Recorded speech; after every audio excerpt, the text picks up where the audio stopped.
Parlons de cette histoire avec Guy Watson, Mignon Cité. Tu signes Guy Watson dans le label RT Instar et après il y a eu un problème. Guy Watson vous accuse d'escroquerie. Il a parlé de 24 millions, comment vous avez bouffé son argent. Vous savez, monsieur sénateur, vous savez que les artistes, quand vous sortez un artiste de rien, et quand il a le succès, subitement vous n'êtes plus la bienvenue, même si vous êtes son producteur. Vous connaissez mon histoire avec Guy Watson. Quand j'ai fait la connaissance de Guy Watson, son disque c'était encore en maquette. J'ai envoyé Guy Watson au studio de monsieur Dédié Yango. On a retravaillé son disque et j'ai produit ce disque-là et il a eu le succès. Quand je me mariais à Paris, j'ai fait obtenir le visa à monsieur Guy Watson. Dès qu'il a pris l'avion, il est arrivé à Paris.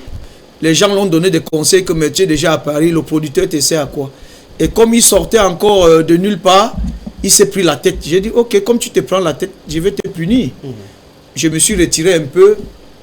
Et quand il a compris que franchement, les gens l'ont trompé, il est venu vers moi me présenter les excuses. Est-ce que c'est vrai qu'il y avait eu une histoire de vol avec Guy Watson et que le président Raymond Tchengang a étouffé cette histoire? Vol, c'est-à-dire? C'est-à-dire que son nom était cité dans une histoire de vol. Il avait volé? Non, je n'ai pas dit ça, président. Est-ce que son nom était cité dans une histoire de vol que vous avez... Parce que dans une interview, vous avez parlé de ça? Non. Je n'ai jamais... Non.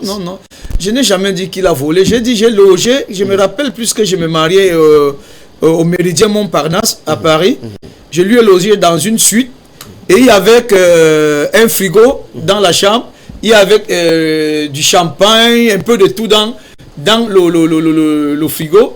Il m'a appelé, il me dit que mais on lui a donné une chambre de quelqu'un d'autre. J'ai dit mais comment ça? Il me dit que mais la personne a oublié son champagne, ses trucs dans le frigo. J'ai dit que mais c'est pour toi, si tu veux boire, il faut boire. Mais sinon, il n'y a jamais eu une histoire de vol. Non. Et quels sont vos rapports aujourd'hui? Oh, on s'entend très bien. Très bien. Il m'a envoyé une maquette. Il a un disque là. Il m'a envoyé une maquette d'étudier la maquette. Si c'est bon, je peux encore l'aider. Parce que pour moi, la production, maintenant, c'est... Si je t'insigne, je peux te faire une production. Mais sinon, la production, avec tout ce qui se passe là, vraiment, ça ne m'inspire plus. Est-ce que votre maison de production existe encore? Ben, bien sûr. Ça existe toujours. Ben, bien sûr. C'est une association. Qui sont là-dedans. Ben oui, ça existe.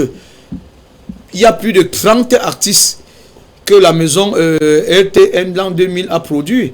Mais pour le moment, avec les histoires qui se passent aujourd'hui dans notre pays, qu'on appelle le droit d'auteur, vous voyez qu'aujourd'hui, les producteurs ne sont plus respectés et les éditeurs ne sont plus respectés.